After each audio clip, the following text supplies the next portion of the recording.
आप सुन रहे हैं महेंद्र पट्टा का मिक्स किया हुआ गाना।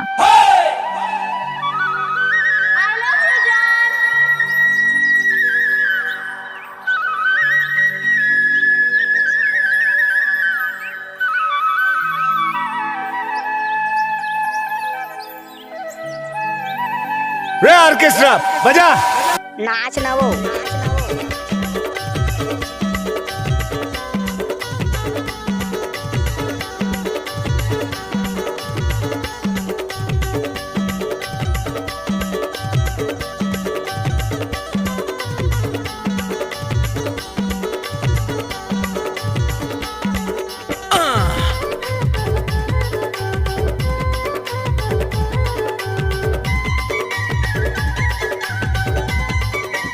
आप सुन रहे हैं महेंद्र पट्टा का मिक्स किया हुआ गाना।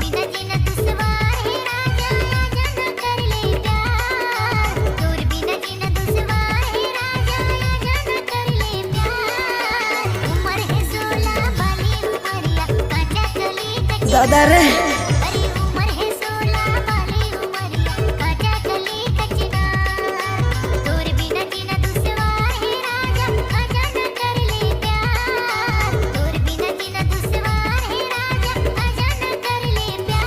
लहस झन्नाओ पास हो गया।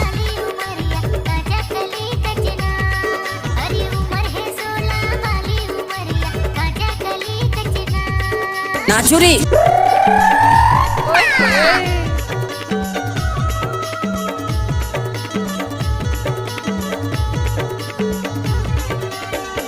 नाच ना वो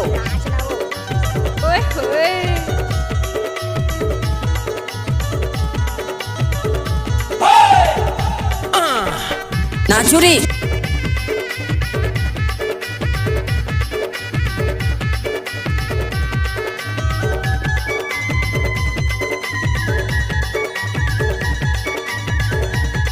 डीजे वाले भाई महेंद्र पट्टा लगवाने वाले।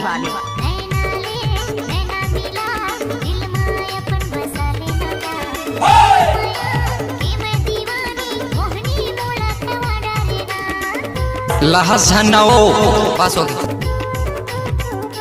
गाड़ी भर मत देबे भाई।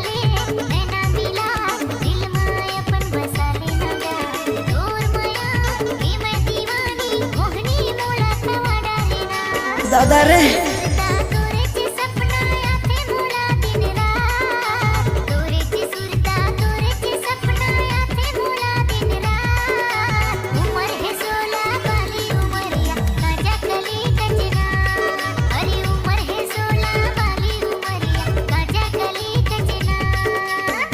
नाच ना वो कैसे कर फंस रे दादा रे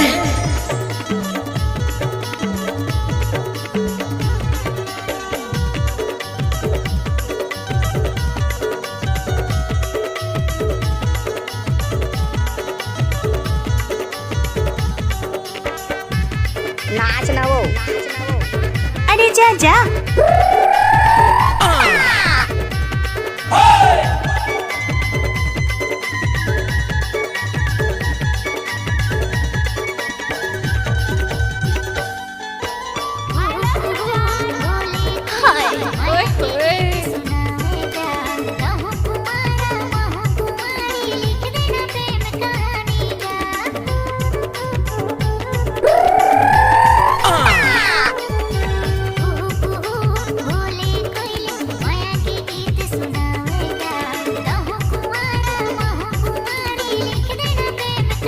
गाड़ी भर मत देबे भाई।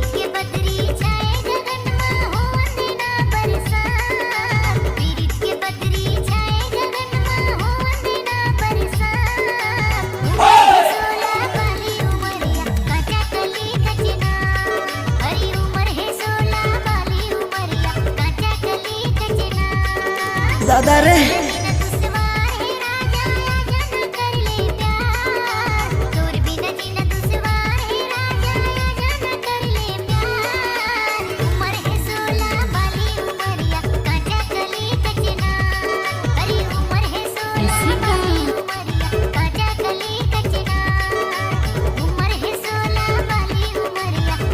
गाड़ी भर मत देबे भाई।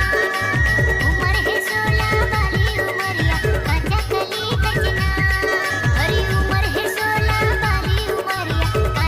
डीजे वाले भाई महेंद्र पत्ता लगवाने वाले